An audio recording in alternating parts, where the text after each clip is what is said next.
घरानों ने खुदावंद की हज़ूरी में वर्शिप किया है, सबों ने और सुनने वाले कानों ने, खुदावंद ने, जो भी इस वक़्त इस आईडी पे मौजूद हैं, सबों ने बड़ी बरकत पाई। Thank you very much. और इस वर्शिप के सेशन में हमने खुदावंद की हज़ूरी में बढ़-चढ़ कर हिस्सा डाला। खुदावंद हमें, सुनने वालों को और वर्शिप करने वालों को ढेरों बरकत दे।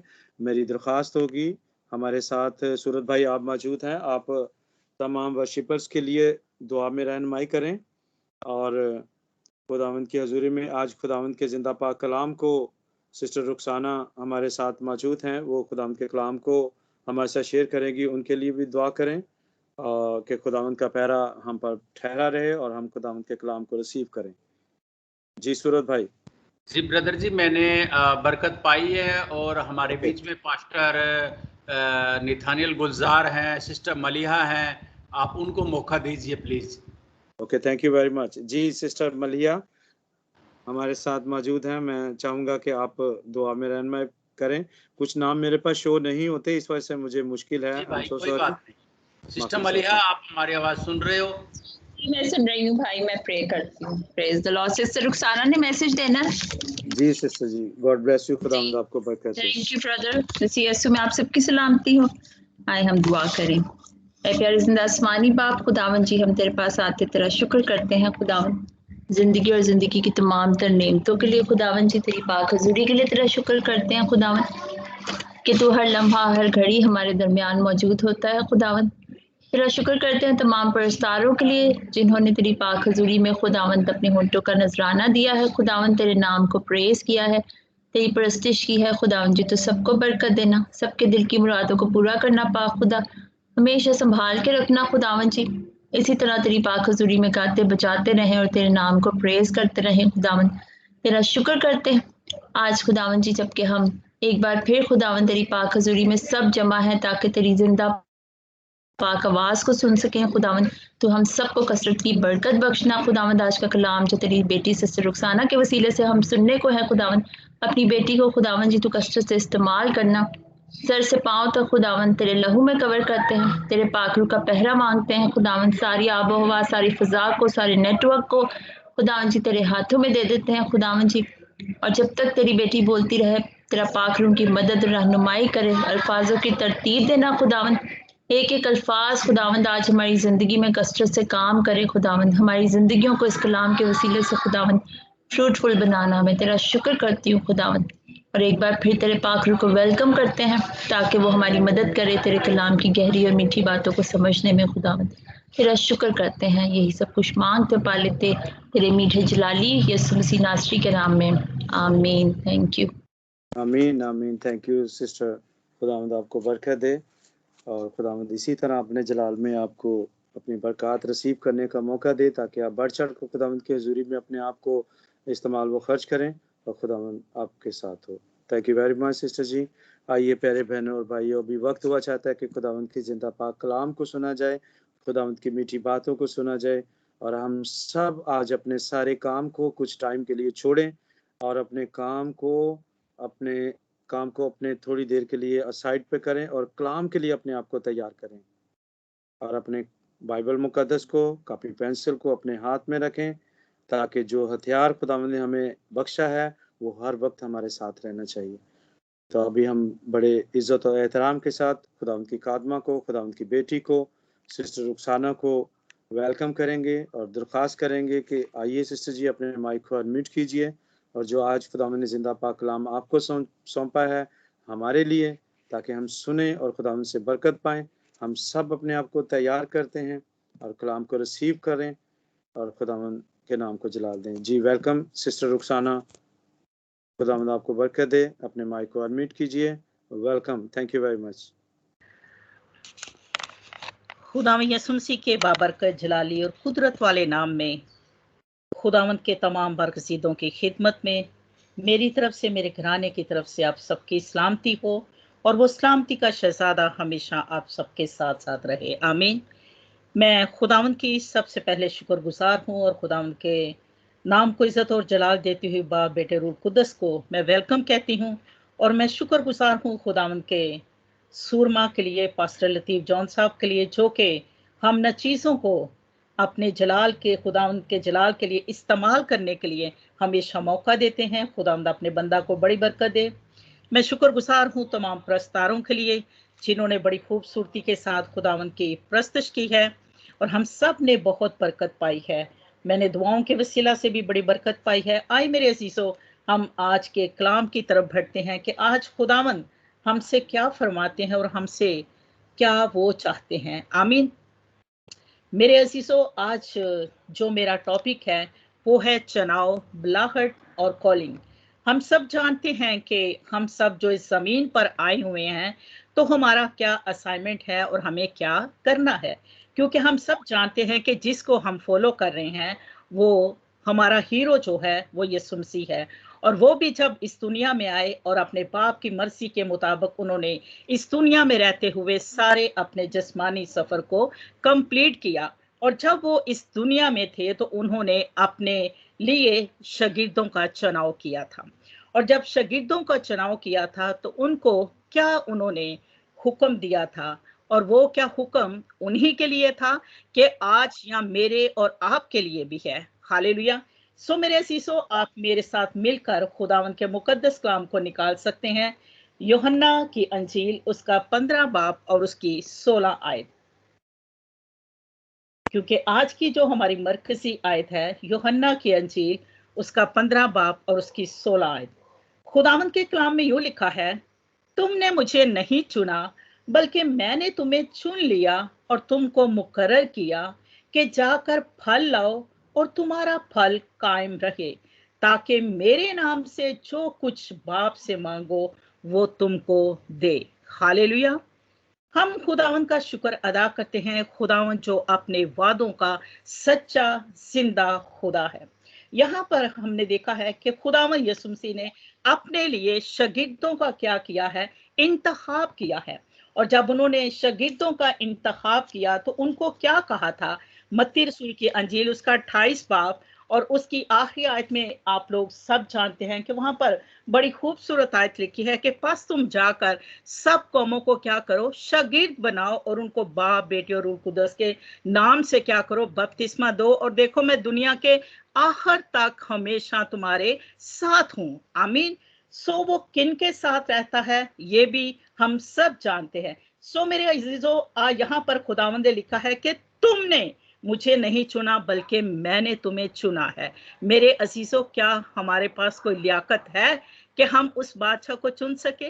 नहीं, हमारी अक्लें तो नाकिस हैं, हम उसको नहीं चुन सकते। लेकिन हम खुदावंद का शुक्र अदा करते हैं कि वो कामिल जब हमारी जिंदगियों में आता है तो हमारी नाकस अक्लें जो हैं वो कैसी हो जाती हैं, ये भी हम सीखेंगे। सो मेरे अजीजों, आज हम सीखेंगे कि खुदावंद ने कैसे लोगों को अपने लिए चुना था। आमीन। और खुदावंद का शुक्र अदा करते हैं कि वो ही ऐसी पाक हस्ती है कि जो के सब खाकसारों का ख्याल रखता है। आमीन। इस दुनिया में अगर हम देखते हैं तो बड़े बड़े नामवर उस्तादों को, बड़े बड़े आलमों को क्या किया जाता है, इनवाइट किया जाता है ताकि वहां के चर्च की, वहां के जो बुलाने वाले हैं उनकी क्या हो, इज्जत की जाए। लेकिन हम खुदावंद का शुक्र अदा करते हैं कि जो खाकसारों का ख्याल रखता है उसने किन को चुना, और उसके चुनाव की वजह से जब वो उनको चुनता है तो क्या वो वैसे ही रह जाते हैं? हरगिज नहीं। आए मेरे साथ निकालिए पहला करंथियों और उसका पहला बाब और उसकी 26 से 28 आयत तक। यहां पर खुदावंद के कलाम में बड़ी खूबसूरत आयत लिखी है, ऐ भाइयों, आपने बुलाए जाने पर निगाह तो करो। जिस्म के लिहाज से बहुत से हकीम, बहुत से इख्तियार वाले, बहुत से अशराफ नहीं बुलाए गए, बल्कि खुदा ने दुनिया के बेवकूफों को चुन लिया कि हकीमों को शर्मिंदा करे, और खुदा ने दुनिया के कमीनों और हकीरों को बल्कि बेवजूदों को चुन लिया ताकि मौजूदा को क्या करे, नेस्त करे। आमीन। मेरा ख्याल है अगर हम किसी को कहें कि ये कमीना है तो मेरा ख्याल ये गाली भी है और वो बहुत इस बात को बुरा मनाएगा। लेकिन खुदावंद का कलाम जो है वो कांट और छांट करता है, और वो जो क्या है, जहां पर हमारी तरबियत करने की बात होती है वो वहां पर जरूर करता है, क्योंकि खुदावंद का कलाम जो है वो किसी की हलाकत नहीं चाहता। मैं यहाँ पर इसको पढ़ रही थी और मैं सोच रही थी कि खुदावंद यीशु मसीह जो लश्करों का खुदा था, जब उसको क्या जरूरत थी शागिर्दों को चुनने के लिए। क्योंकि मेरे अजीजों, अगर हम जानते हैं कि हमारा खुदा जो है वो यूनिटी का खुदा है, और खुदा ही ने इंसान को इसीलिए बनाया था कि वो क्या उसकी करे, इबादत करे। एक कहावत है, एक हाथ घर नहीं बना सकता। अब एक घर है, उसमें एक मर्द है, औरत है, फिर उनके क्या होती है, ग्रोथ होती है और उनके बच्चे होते हैं। और इसी तरह एक फ्रांसी कहावत है कि इत्तेहाद कौम का मौजद है। अंग्रेजी कहावत है कि दो ज़हन एक से बेहतर हैं। और कलाम मुकद्दस फरमाता है कि तेरी डोरी जो है टूटती नहीं है। ये वास 4 बाब और उसकी 12 आयत है। जिस तरह मेरे अजीजों, घर को बनाने के लिए ये तमाम अफराद का होना जो होता है जरूरी होता है, और इससे घर कंप्लीट होता है। इसी तरह कलीसिया को बनाने के लिए और तमाम दुनिया में अंजील की मुनादी करने के लिए खुदावंद यीशु मसीह को शागिर्दों का इंतखाब करना पड़ा। और जब उन्होंने इंतखाब किया तो मेरे अजीजों, उनको हुक्म दिया गया कि पास तुम जाकर सब कौमों में अंजील की मुनादी करो। अब हम यहाँ पर देखते हैं कि यहाँ पर खुदावंद यीशु मसीह ने कहा है कि ऐ भाइयों, अपने बुलाए जाने पर निगाह करो। क्या मैं और आप, हम सबको खुदावंद ने अपनी खिदमत के लिए नहीं बुलाया? बुलाया है, हम सबको उसने बुलाया है। और ये हमारे लिए बहुत अनमोल जो है, क्या है, तोहफा है कि उसने हमें चुना है, हमने उसे नहीं चुना। और अगर हम इसी पहली आयत को देखें कि जिस्म के लिहाज से बहुत से हकीम, यहाँ पर पौलुस रसूल कुरिन्थ की कलीसिया से कहता है कि तुम में से बहुत सारे इख्तियार वाले थे, बहुत सारे हकीम थे, लेकिन तुमको नहीं बुलाया। लेकिन खुदा ने किन को बुलाया है? हकीमों को बुलाया है, ताकि वो क्या करे, दुनिया के कमीनों और हकीरों को, बल्कि बेवजूदों को क्या करे, मौजूदा को नेस्त करे। मेरे अजीजों, हम खुदावंद का शुक्र अदा करते हैं कि हमारा कोई भी वजूद नहीं था, लेकिन खुदावंद ने अपनी कुर्बानी के वसीला से हमें अपने वजूद को दिया। और उसने क्या किया है, अपने पाक खून से खरीद कर हमें इस नेमत से ब्लेस कर दिया है, और हमारी सूरत को अपनी हथेलियों पर क्या कर लिया है, खोद लिया है। क्योंकि अगर यहाँ पर देखे, पौलुस रसूल कहता है कि जो कुरिन्थ के लोग थे वो भी कोई बहुत आला दानिशवर तबके से ताल्लुक नहीं रखते थे, और ना ही उन पर ऊंचे ऊंचे फलसफाना अंदाज में उनको मैसेज दिया गया था, बल्कि सादगी के साथ ही उनको मैसेज दिया गया था। तो खुदावंद यीशु मसीह जो है वो हमेशा सादगी को पसंद करते हैं, और वो हमेशा जो थे, जब भी अपने शागिर्दों के साथ जाते थे तो वो तमसीलों में खुदावंद के कलाम को जो थे बयान करते थे। और मैं खुदावंद का शुक्र अदा करती हूँ कि अगर 27 आयत में देखें कि खुदा ने दुनिया के बेवकूफों को चुन लिया। अगर आप लोग खुदावंद के शागिर्दों के बारे में देखें तो क्या खुदावंद के जो शागिर्द थे वो बहुत पढ़े लिखे थे? हरगिज़ नहीं।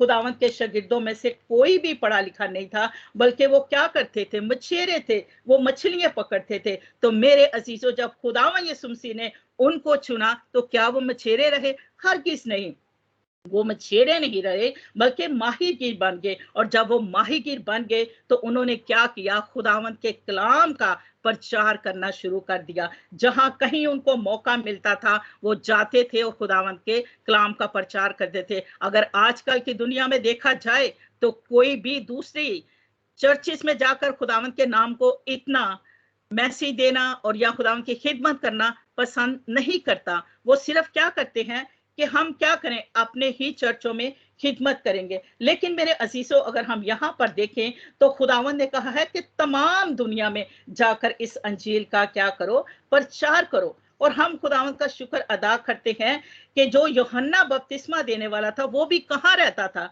किसी क्या शाही महाकान में रहता था जिसको खुदावंद ने चुन लिया था? नहीं मेरे अजीजों, वो भी बियाबानों में, जंगलों में रहता था। और उसकी खुराक क्या थी? टिड्डियां, जंगली शहद, लिबास, ऊंट के लिबास के बालों का वो क्या करता था, लिबास पहनता था।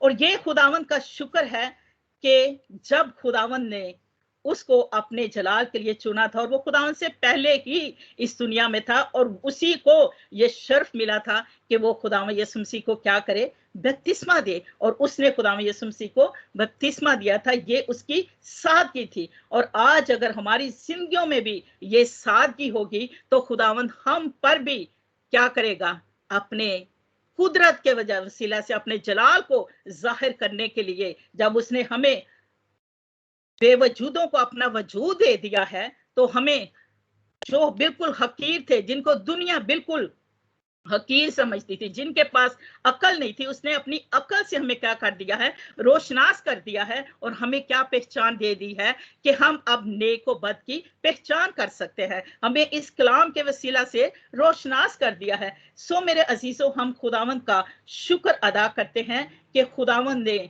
हम बेवजूदों को वजूद दे दिया और हमारे पास अब वो जहीरा है जो कि बहुत सारों को क्या कर देता है, मालदार कर देता है। आप सब जानते हैं कि जब खुदा यीशु मसीह ने अपने शागिर्दों को चुना था, तो वो जब वहां पर हैकल से बाहर निकल रहे थे तो वहां पर जन्म का अंधा था।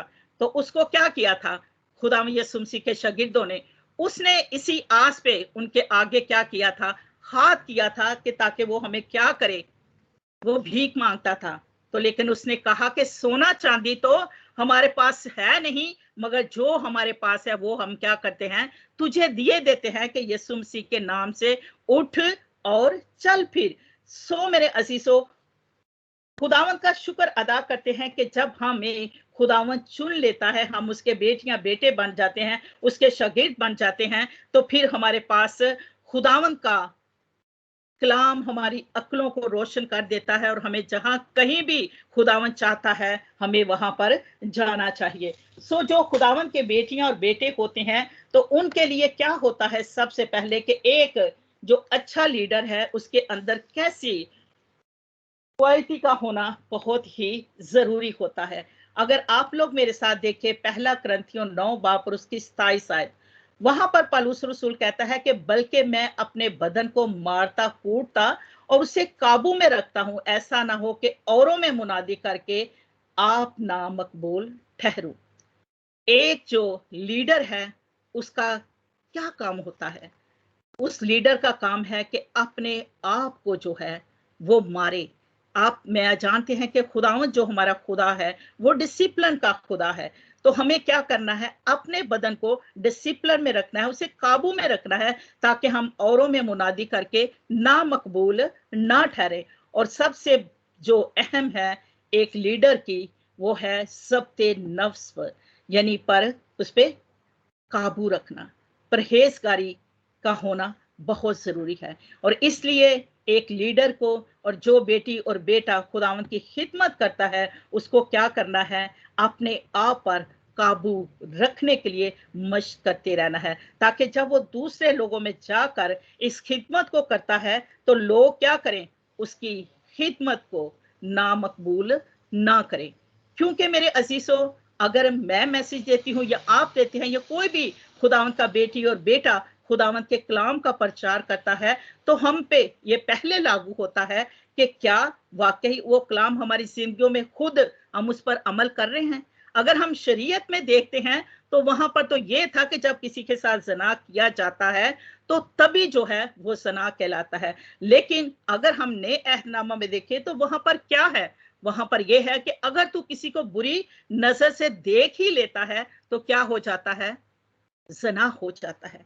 तो इसलिए पौलुस रसूल कहता है कि मैं क्या करता हूं, अपने बदन को मारता और कूटता हूं। और जब हम अपने बदन को मारते और कूटते हैं, अपनी जिस्मानी ख्वाहिशों पर गलबा पाते हैं, तो मेरे अजीजों तभी हम खुदावंद की खिदमत को पुरफजल तरीके से कर सकते हैं। और अगर हम नहीं कर पाते तो मेरे अजीजों हमारी खिदमतें जो हैं बेफायदा हो जाती हैं। सो हमें क्या करना है, अपने बदन को कंट्रोल में करना है।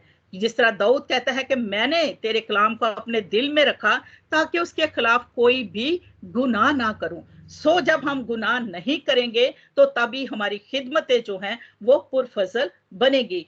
आप लोग सब जानते हैं कि जब बनी इसराइल मिस्र की गुलामी से निकली तो रास्ते में जबकि बहरे कुलसम के 2 हिस्से करके वहां से खुदावंद ने उनको निकाला। लेकिन जब बियाबान में रास्ते में आए तो उन्होंने क्या की, अपनी जिस्मानी ख्वाहिशों को पूरा करने के लिए, मुंह की खुराक को पूरा करने के लिए उन्होंने क्या किया, कहा कि हम वहां पर ही अच्छे थे।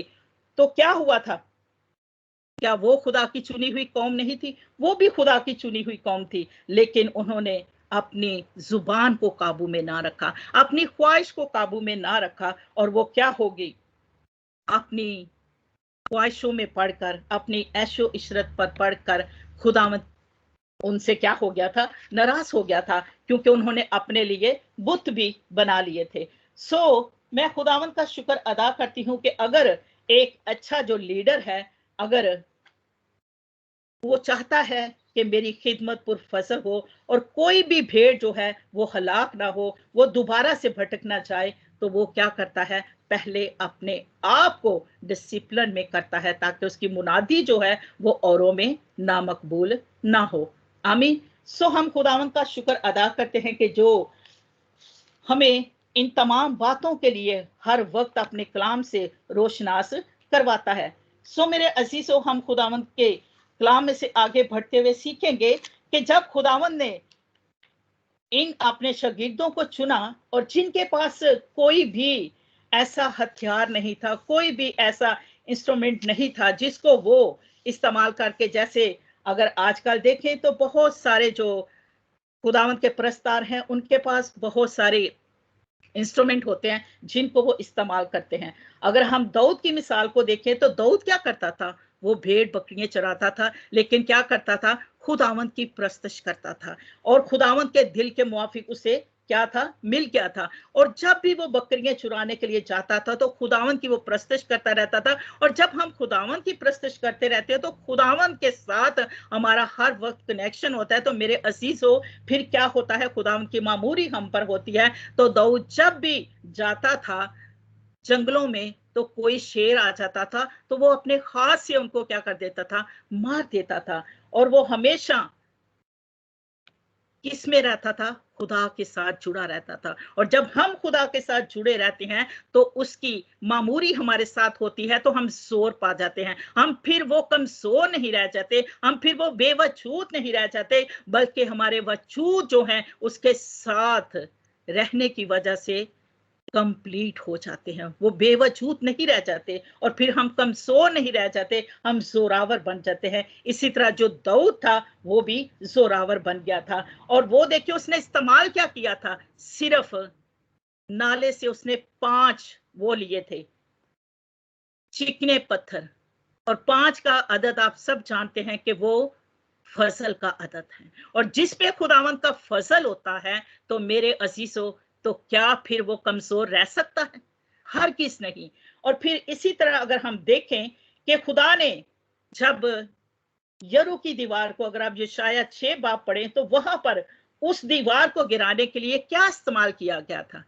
कोई खास इंस्ट्रूमेंट इस्तेमाल किया था? हरगिज़ नहीं। मेंढा। मेंढा कौन है? आप जानते हैं जब इब्राहिम इसहाक की कुर्बानी दे रहा था तो उसने कहा उन झाड़ियों में देख वो मेंढा। उस मेंढे के, यीशु के सींग के वो क्या थे, नरसिंगे थे। और कितने थे? 7। और 7 का अदद कामिलियत का अदद होता है। और साथ ही उन्होंने वहां पर चक्कर लगाए थे, और उसकी वजह से वो जो दीवार थी वो गिर गई थी। आज क्या हमारी जिंदगियों में ये कामिलियत है? आज हमारी जिंदगियों में उसी तरह जिस तरह खुदा ने कहा है कि तुमको मैंने बेवजूदों को चुना है, अब मैंने तुमको कमजोर नहीं रहने दिया, तो क्या खुदावंद आला लोगों को भी चुन सकता था? लेकिन क्यों नहीं आला लोगों को चुना? क्योंकि आजकल जो आला लोगों जो होते हैं ना, वो अपनी आप में रहते हैं, वो मैं में रहते हैं, और खुदा जो है मैं को पसंद नहीं करता। इसलिए खुदा ने हलीमों को चुना था, जिनको दुनिया क्या करती थी, बिल्कुल हकीर समझती थी, उनको कुछ नहीं समझती। लेकिन खुदा ने उनको क्या की है, इज्जत दी है, सरफराजी दी है। मेरे अजीजों, इसी तरह जब वो यरू की दीवार गिर गई उन्हीं नरसिंगों की वजह से, तो क्या आज मैं और आप भी जो कहते हैं कि खुदा ने हमें चुन लिया है, तो क्या मैं और आप भी अगर खुदावन से अपना कोई भी मकसद है उसको आगे रख के, तो हम भी दुआ करें, क्योंकि इसी आयत में जो मरकजी आयत है उसमें है कि जब तुम खुदावंद के नाम से मांगोगे तो तुम्हें क्या करेगा, मिल जाएगा। और यहाँ पर उन्होंने भी अपनी जो थी नजर, आंखें खुदावंद पर रखी और वो आगे बढ़े और उन्होंने क्या किया, यरू की दीवारों को उस नरसिंगा के इस्तेमाल के वसीला से गिरा दिया। अगर आप मदीनानियों को देखें तो जदाउन की फौज जो थी वो कितनी थी, 32,000 थी, लेकिन खुदावंद ने वहां पर सिर्फ 300 को भेजा। क्यों 300 को भेजा? वो ज्यादा को भेज सकते थे, लेकिन उनको ये पता था अगर मैं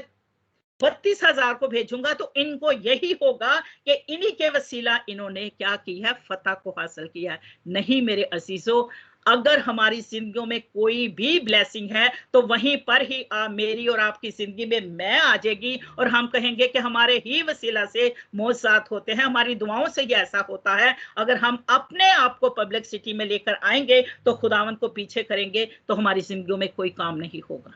आमीन। सो मेरे अजीजों, यहां पर देखें कि वो जदाउन जो डर रहा था उस कौम से, तो वो आगे नहीं बढ़ रहा था, लेकिन खुदावंद ने जब उसे कहा कि नहीं तू आगे बढ़, तो वो 300 के साथ उधर गया था। क्यों 300 के साथ खुदावंद ने उसको भेजा था? क्योंकि वो जानता था खुदावंद कि मैं लश्करों का खुदावंद इसके साथ हूं, और उसकी निगाह खुदावंद अपनी तरफ लगवाना चाहता था कि तू इन पे निगाह कर कि ये ज्यादा तेरे साथ होंगे तो तुझे बरकत मिलेगी और तुझे वहां पर फतह मिलेगी। नहीं, अगर तेरी नजर मुझ पर है तो तुझे वहां पर क्या मिलेगी, फतह मिलेगी, और उन लोगों को मैं तेरे हाथ में कर दूंगा। आज भी अगर हम लोग चर्चिस में जाते हैं या आईडीज पे प्रे करते हैं, जहां कहीं भी हमें मौका मिलता है हम खुदावंद की खिदमत कर रहे हैं, तो मेरे असीसों अगर हमारे साथ खुदावंद का पाक मसा है, हमारी आंख खुदावंद पर है, तो मेरे असीसों हम क्या करते हैं, फलदार होते हैं। लेकिन अगर हमारी आंख खुदावंद पर नहीं है और हम अपनी मैं में है कि हम सब कुछ कर सकते हैं, तो कुछ भी नहीं हो सकता। इसी तरह आप सुलेमान को भी जानते हैं कि उसने भी किसके, गधे के जबड़े से क्या किया था, उन तमाम फिलिस्तीनियों को हलाक कर दिया था। सो मेरे अजीजों, अगर आज मेरी और आपकी जिंदगी में खुदावंद के वो वादे याद हैं कि उसने हमें कमजोरों को चुना है और जोरावर बनाया है और जोरावरों को शर्मिंदा कर दिया है, तो आए इस जोर के साथ आगे बढ़े, इस खिदमत में निगाह खुदावंद की तरफ लगाएं। तो मेरे अजीजों, वो ही खुदावंद जिसने, आप लोग जानते हैं कि मरकज की अंजील 8 पापुस की 19 और 20 में कि 5,000 को खाना खिलाया, और कितनी टोकरियां उठाएंगी और कितनी मछलियां थी और कितनी रोटियां थी। वहां पर खुदावंद बरकत दे सकता है, तो हमारी जिंदगी में भी खुदावंद क्या कर सकता है, बरकत दे सकता है। हमारे पास टाइम बहुत शॉर्ट है, सो यहाँ पे अलार्म की घंटी बज चुकी है। सो बाकी फिर खुदावंद ने मौका दिया तो हम जरूर इसको शेयर करेंगे। लेकिन आखिर में मैं यही कहूंगी कि अगर खुदावंद ने जो हमारी मरकजी आयत है, तुमने नहीं मुझे चुना, मैंने तुम्हें चुना है और तुमको मुकर्रर किया है कि जाके फल लाओ और तुम्हारा फल क्या रहे, कायम रहे। मेरे अजीजों, जब शगीर जो थे वो पहले 12 थे, लेकिन उनकी निगाह खुदा पर थी और खुदावंद की मामूरी में वो आगे बढ़ते हुए खुदावंद की खिदमत करते रहे। वो 12 से 70 हुए और फिर अमाल में हम आए तो वहां पर हम देखें कि वहां पर 3,000 उनमें मिल गए थे। तो क्या आज हमारी आईडीज पे, हमारे चर्चेस में क्या इस तरह ग्रोथ हो रही है? अगर नहीं हो रही तो मेरा ख्याल है कि हमें खुदा ने चुन तो लिया है, लेकिन हम उसके साथ जुड़े हुए नहीं हैं, हमारी नजर उस पर नहीं है और हम अपनी जिंदगी में से मैं को नहीं खत्म करें। अगर हमारी दुआओं के वसीला से खुदावंद किसी की जिंदगी में काम करता है तो मेरे अजीजों, ये उसका फजल है।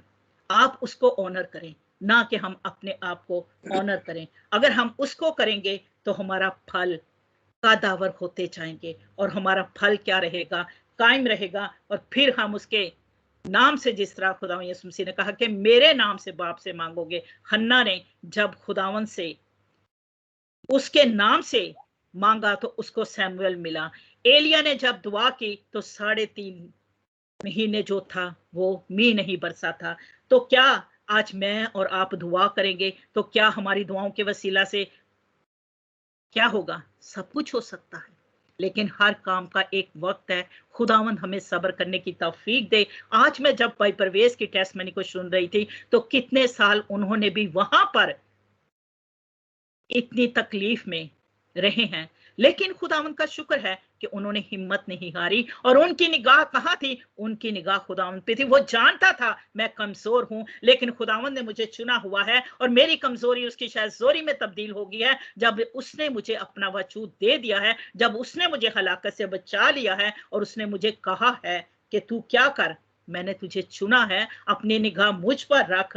तो क्या होता है? रासपासों की दुआ से अगर शहर सरफराजी पाते हैं, रासपासों की दुआ से क्या होता है?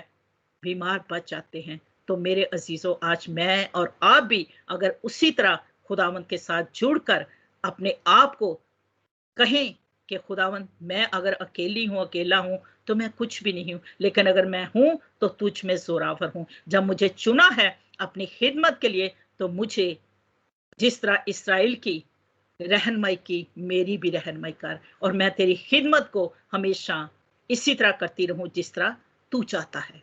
सो खुदावंद मुझे और आप सबको इस कलाम के वसीला से बरकत दे, ताकि जब तक वो नहीं आ जाता हम इस चुनाव पर खुश हों और अपने चुनाव पर निगाह करें और आगे बढ़ते हुए हमेशा अपनी निगाहों को खुदावंद पर रखें, ताकि खुदावंद हम पर अपनी इसी तरह मेहरबानी की नजर के वसीला से हमें अपने जलाल के लिए कसरत के साथ खर्चो इस्तेमाल करें। और जब तक वो नहीं आ जाता हम इस असाइनमेंट से कभी भी पीछे ना हटें, क्योंकि वो दुनिया के आखिर तक हमेशा हमारे साथ है। खुदावंद आप सबको बरकत दे।